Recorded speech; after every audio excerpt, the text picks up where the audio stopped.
Hello and welcome to this video. This video is going to be a short impressions video about The Medium, a game I finished a short while ago, and the gameplay is here in my channel in a 7-part video, 7-part series of videos. And the reason I want to do this is because Bloober Team, the developers behind this game, are the ones that are going to make this Silent Hill 2 remake. And I have seen many people online showing concern about this decision because, well, The Medium is the most popular game Bloober Team has made. It's the one that most people know about.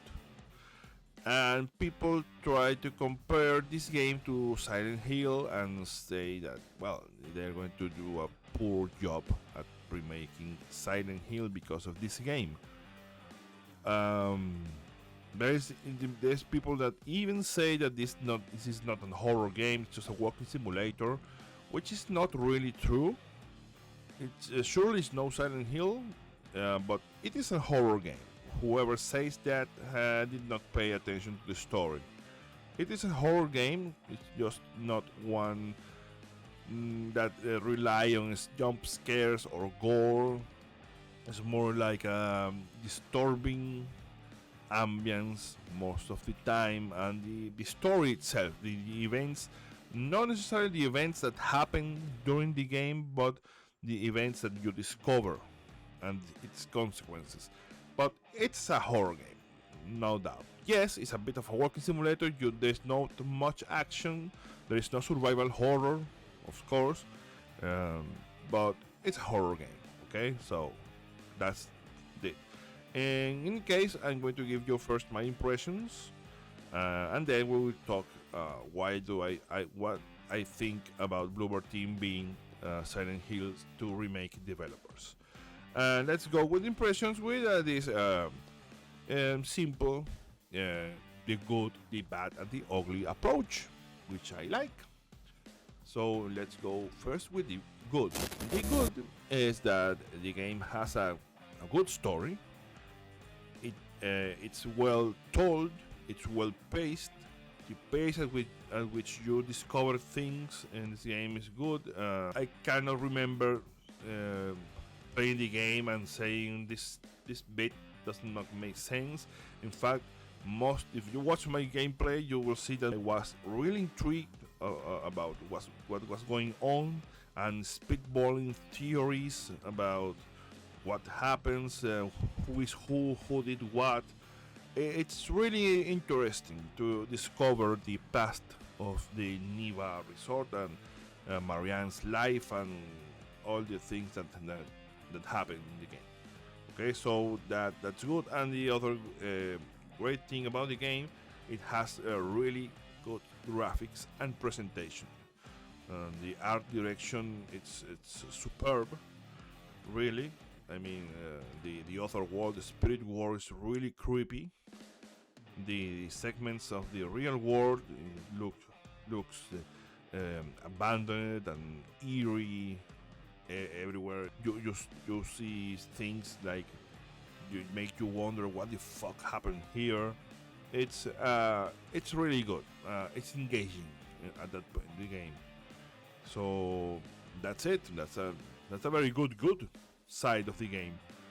But sadly, it also has bad things, and we have to talk about them. So the bad of this game, well, this game does not have action or shooting or killing enemies. It has a bit of action, you could say, in the form of chase and stealth sequences, which are really bad. They are badly designed and they take away from the experience of the game. For example, let's go with the first chase scene of this game, which in my opinion is the worst offender here. These chases in general are designed to kill you the first time you encounter them, and because the game uses fixed camera angles, which some would say it's old-fashioned and doesn't work. It works for the parts where you are exploring and discovering things, but in these action sequences, the fixed camera angle is a really bad decision, and it's not like you can have action sequences with this kind of approach if you do it well, but sadly they did not do this. It's like the people that designed these encounters forgot about the camera angles, that the game uses fixed camera angles. So, for example, in this first chase, the worst part of the game, it's a chase. You begin to run, and suddenly the thing that chases you appears just in front of you, just when the camera angle shifts to change perspective. So you are disoriented for a split second for the change in perspective. You don't know he's going to appear in front of you, so you're most likely 99.9% sure you're going to die unless you have super reflexes, and that's it. That's a cheap death, and it detracts from the good experience you're having with the game. And the worst thing about this is that not only that happens, but because you have a fixed camera angle, you can't see your surroundings very well. And that particular section where you see this monster pop in front of you, you have killer moth swarms at the left and to the right. The game spends a good chunk of its initial hours teaching you that these killer moths in the spirit world are very dangerous, and you have to avoid them or use a spirit shield to get past them. And you don't have a spirit shield in this section, so you have to avoid them. In fact, during the chase, several ways are blocked by these swarms, and you have to avoid them and go the right way during the chase. But at this point, you don't know what to do. You cannot escape. You have the guy in front of you, and only after a good chunk of trial and error, you will end up realizing that you have to turn left and go into a swarm of moths that should kill you. But when you turn left, the camera shifts and you see that the passage is not swarmed. It's just a few moths at the mouth of the corridor. But there's no way to know that unless you go there. So it's really bad design. It's really a bad design. And well, that's the first chase scene, and frankly, it's the worst. Really, the other ones are annoying too, but not as bad as this first one. So, but well, they end up detracting from the experience. But I will say this: if the game didn't have such a good story and ambience, they will have me. These sequences would have killed the game for me, really. But fortunately, they are tolerable. And the other thing that these sequences do is that they take you out from the immersion of the game. Most of these sequences occur after important revelation, an impactful dialogue or scene, and when you die, which you will do most likely always the first time, you will have to repeat the instead of beginning at the start of the sequence, you will begin before the sequence, the cinematic or dialogue that lead to the encounter. So you will have to re-listen or rewatch these lines, these scenes, and they lose all impact. So they lose impact because you have to rewatch them and replay them several times until you get past that annoying sequence. For example, a clear example is a section of the game where you discover something really important, a big revelation, and then you are swarmed by these killer modes, from nowhere, and you get surprised. You try to escape. You don't have a shield, but again, you don't have the shield at that moment either. You have to run to the exit, but the fixed camera angle makes that difficult to do very quickly. You're just reeling and processing what you heard, and you're surprised, and you will most likely die. And you have to repeat a couple of puzzles and rewatch this scene and hear this dialogue again, and it loses impact. And it's a detriment on the overall experience of the game. Still, not enough to kill the game for me, but it's the bad of the game nonetheless. And now we're going to go with the ugly. And the worst thing this game has is its ending. The ending of this game is shit. It's one of the worst. It's bad. Okay, it's bad. Not bad enough to ruin the entire experience, to ruin the entire story, to tell yourself why the fuck did I play this game. Okay, but it's a very bad ending, a very unsatisfying one, a very lazy way to end a story. And of course, I'm going to tell you why, and spoilers will follow. So if for any reason you don't want the ending of this game spoiled, we just skip to the end of the video or just stop watching. Here I go. At the end of the game, Marianne has to choose between killing her sister to destroy the monster, the big bad, or to kill herself to foil the monster's plans. And there is a very tense moment at the end because her sister is willing to die to destroy this monster, but she doesn't want to Marianne to kill herself, and Marianne is willing to kill herself and doesn't want her sister to die. There is a tense moment there, and that is good, but suddenly the screen fades to black and you hear a single gunshot. Credits roll. And I went, what the fuck?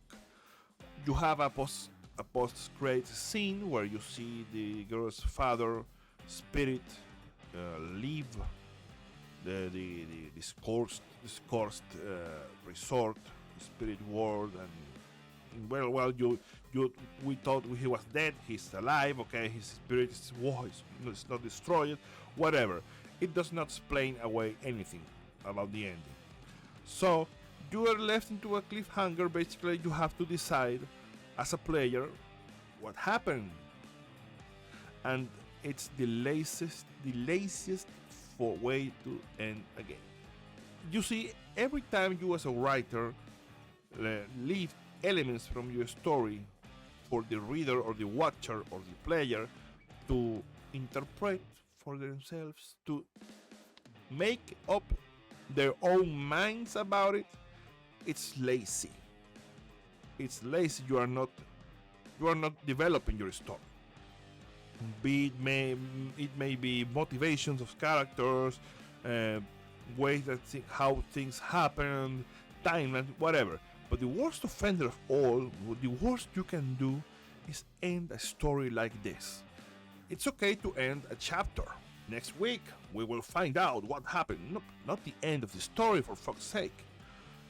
So, it's like, okay, we didn't want to write an ending for this story, so let's just end like this and let the player decide in their heads what is the ending like.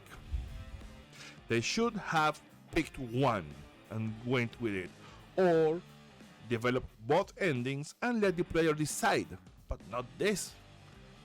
It's very bad. It's really, really bad, and it's the worst thing the game has. And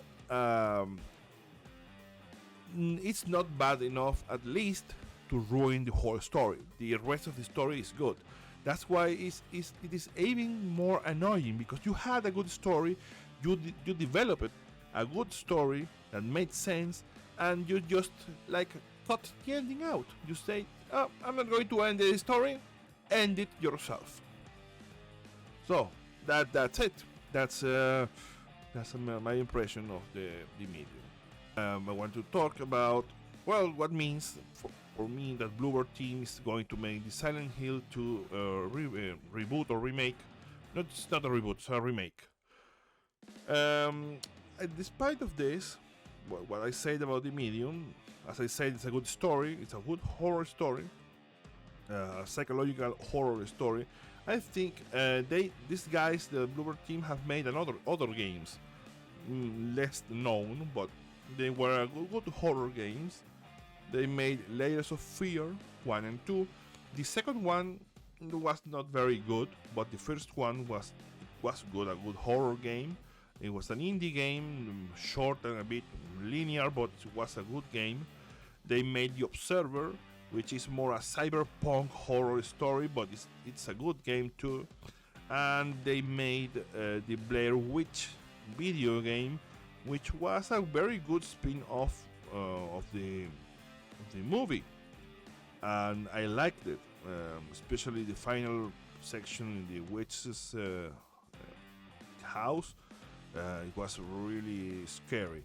I like that game, and Bloober Team knows how to do horror. Okay, the medium is a good horror story too. As I said, if someone tells you that it's not a horror game, it's just a walking simulator, they didn't pay attention to the story. Okay, but well, they made a really poor design choices in this game. So well, you could question what will they do with Silent Hill. I don't think they're necessarily going to fuck it up. Okay, they may do so. It might be a flop, but I'm not going to think that it will just now. I mean, I'm going to give them the benefit of the doubt. They know how to do horror games, and if they stick to the lore and to the spirit of Silent Hill, there should not be any problems. In fact, they have the opportunity to expand upon many details, and so it's a good opportunity for Silent Hill 2. So to the game to be expanded upon. So I'm going to give them the benefit of the doubt. I think they could make a very good game if they stick to the lore, to the spirit. I don't think they're going to repeat the mistakes they did with the medium with Silent Hill 2. They don't have to do that. I mean, they're different games, so I don't know. I think that it's a good choice of developer. In fact, Bloober Team is one of the few horror game developers that are consistent in developing horror games. So let's give them a chance. So that's it. Those are my thoughts about the medium and about the Bloober Team being the developers behind Silent Hill 2. So let me know what you think down in the comments below. If you like the video, please hit the like button, and remember to subscribe if you haven't subscribed yet. and hit the bell notification button so you know when I upload another video. And well, that's it. See you in the next video. Bye bye.